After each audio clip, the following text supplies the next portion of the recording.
1. What if it's just who I am? Some people lie in bed and fall asleep in minutes, like flipping a switch. No tossing, no turning, no endless loops of thoughts.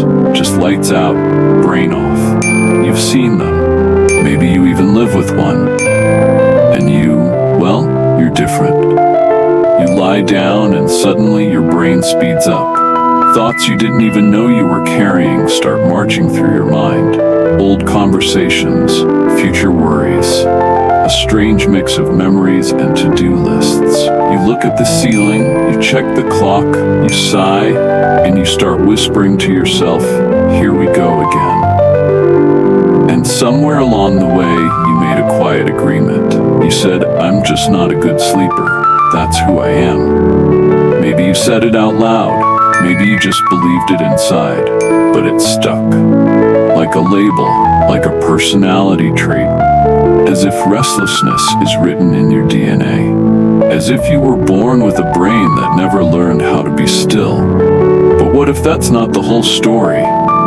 What if you weren't born restless, but trained to be? What if your sleeplessness isn't a flaw in your personality, but a pattern your body learned over time? From stress, from trauma, from a world that never gave you the tools to power down. Because here's the truth. Sleep is not just biological. It's emotional, psychological. It's about safety and stillness. And the stories we tell ourselves about what happens when we let go. And for some of us, letting go feels dangerous. Maybe you grew up in chaos, in noise, in homes where rest wasn't safe, where sleep meant vulnerability. Maybe you had to stay alert to protect yourself. Maybe your mind learned to stay active because being still meant being unguarded.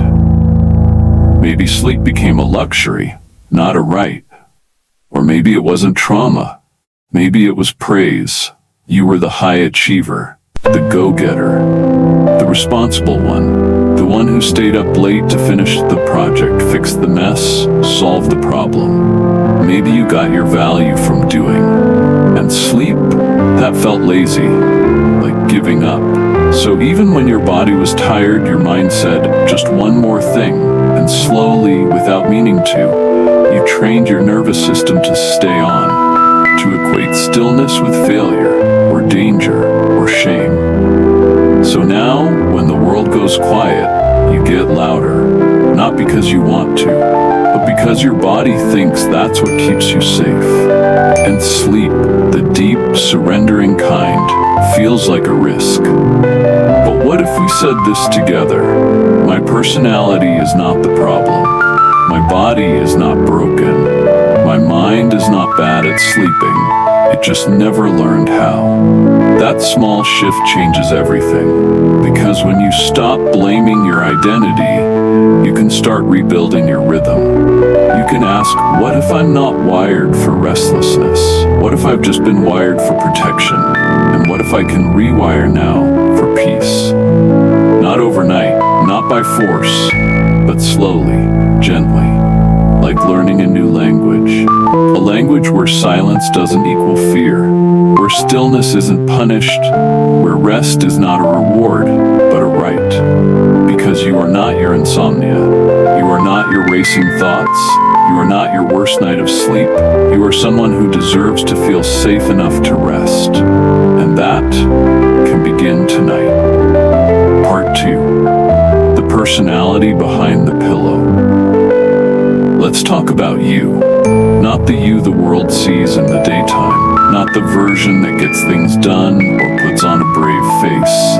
Let's talk about the quiet you. The one who shows up when the lights are off. The version that lies in bed and wonders, why can't I just sleep like everyone else? You might think it's just your personality, that you're wired this way. But what if your personality is not the obstacle, but the clue? What if understanding who you are is the first step to finding a rest routine that actually works? Let's take a look at some common personalities and how they might show up in the dark. If you're an overthinker, you probably have a strong, beautiful brain wants to understand the world. You replay conversations. You plan tomorrow. You analyze the smallest details. That mind has probably served you well in school, in work, in life. But at night, it can feel like a curse, like you're trapped in a never-ending meeting inside your own head. But that's not because you're broken. It's because your mind has been trained to stay vigilant. It thinks its job is to fix things, even when you're in bed. So the path forward isn't to shut your brain off. It's to give it closure. Journaling, brain dumps, gentle mantras. A soft, repeated phrase like, "There's nothing left to solve tonight." You're not erasing the thoughts, you're landing the plane. If you're highly sensitive, the world often feels loud, bright, overwhelming. You notice subtleties others miss. The sound of the fridge humming, the way your sheets wrinkle, the tension in the air. Your nervous system is tuned high, and that's not a flaw, it's a gift.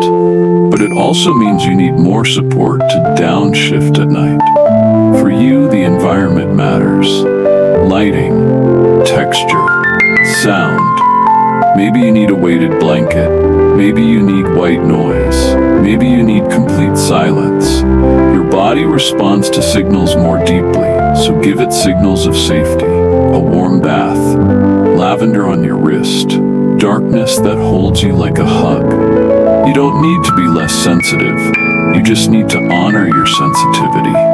If you're an achiever, you might feel like sleep is wasted time. Like there's always one more thing to do, one more message to answer, one more article to read. You're driven, motivated, focused. You probably wear exhaustion like a badge of honor. But here's the hard truth. Your body isn't impressed. It's exhausted. And sleep isn't the enemy of productivity, it's the engine. If you truly want to show up at your best, you need deep rest. So instead of seeing sleep as a break from your goals, start seeing it as a power move, a strategic pause, a nightly investment in your future self. Rest isn't lazy, it's leadership. And if you're deeply emotional or empathic or a feeler, your day doesn't end when the sun goes down. It lingers. You carry people's energy, their pain, their stories. You replay moments, not to analyze them, but because they touched you, moved you, and sometimes you cry when no one's watching. Not because you're weak, but because you feel so much. For you, sleep can be hard, not because of your body, but because of your heart. You need release. Emotional digestion. Maybe that's music or prayer, or writing a letter you'll never send. Maybe you speak a blessing over yourself. You are allowed to rest now. The world is not yours to carry tonight. You see, your personality doesn't make you bad at sleep. It makes you human. It means your nights need to match your nature. Not fight it, not force it, but flow with it. There's no one-size-fits-all bedtime, no magic technique that works for everyone. But there is one thing that works for you: listening, noticing what you need, not what the apps say, not what your partner does, what you need. Maybe you need a long wind down. Maybe you need light structure. Maybe you need touch, or stillness, or closure, or safety. You're not high maintenance. You're not dramatic. You're just learning how to support yourself in a world that never taught you how. Because sleep is personal, deeply, beautifully personal. And the more you understand yourself, the easier it becomes to build rest around who you truly are. Part 3. You don't need to be someone else to rest. It's easy to believe rest is for other people. The quiet ones, the calm ones, the ones who don't overthink, don't overfeel, don't carry too much.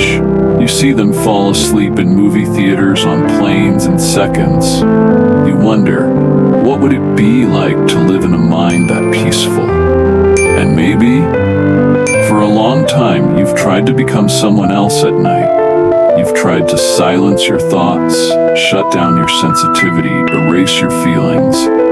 You've whispered, just turn off, just go quiet, just be normal, but none of it worked. And the harder you tried to escape yourself, the more awake you felt. So let me offer you a softer path. What if sleep doesn't require you to change who you are, only to care for who you are?